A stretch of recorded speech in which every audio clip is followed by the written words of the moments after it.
విద్యాశాఖ డిపార్ట్మెంట్ ఇంకో తరఫు నుంచి నేడు ఈ ప్రోగ్రామ్ అటెండ్ అవుతున్న రిప్రజెంటేటివ్స్ అందరికీ, తల్లిదండ్రులకు, చిన్నారులకు, మీడియా మిత్రులకు అందరికీ కూడా నమస్కారం తెలియజేస్తున్నాను. ఈరోజు ఇది ఒక మంచి కార్యక్రమము.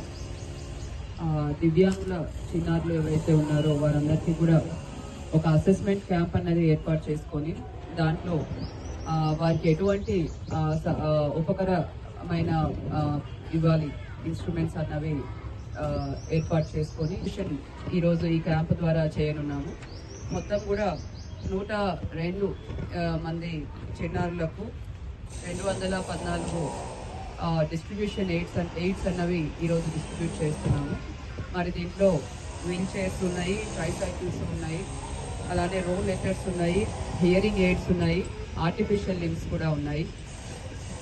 ఇవన్నీ కూడా మీరు ఇప్పుడు తీసుకోగలరు.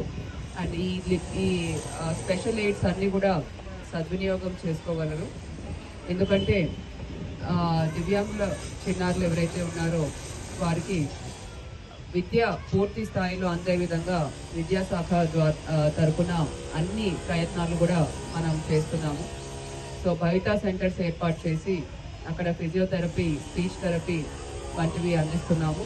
దాంతోపాటు చిన్నారులు ఇంటి నుంచి రావడానికి కావాల్సిన ట్రాన్స్పోర్ట్ అలవెన్స్, ఎస్కాట్ అలవెన్స్, అలానే స్టైపెండ్ కూడా వారికి డైరెక్ట్గా బ్యాంక్ అకౌంట్లో పడే విధంగా కూడా ఏర్పాటు చేస్తున్నాము.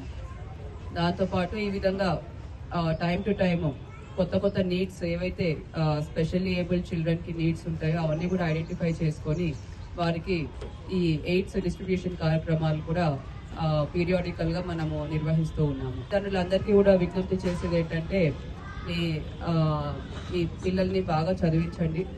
ఎందుకంటే నేను చాలా మందిని చూశాను, దివ్యాంగులైనా కూడా మంచి ఉన్నత స్థానంలో వారు కృషి చేసి స్థిరపడిన వాళ్ళు ఎంతోమంది ఉన్నారు. మా ఐఏఎస్ ఆఫీసర్లే ఉన్నారు, అలానే డాక్టర్లు ఉన్నారు, ఇంజనీర్స్ ఉన్నారు, టీచర్స్ ఉన్నారు, అన్ని రంగాల్లో కూడా ముందుకు వస్తున్నారు. కాబట్టి మీరు ఎటువంటి మనస్తాపం కానీ ఎటువంటివి చెందాల్సిన అవసరమే లేదు.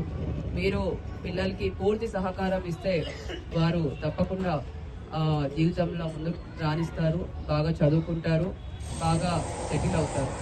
కాబట్టి మీ అందరూ కూడా ఏవైతే మా విద్యాశాఖ ద్వారా ఏర్పాటు చేసే కార్యక్రమాల్లో పాల్గొంటూ మేము శాఖ ద్వారా ఏర్పాటు చేసే భవితా సెంటర్స్ని కూడా సద్వినియోగం చేసుకోవాలని కోరుతున్నాను.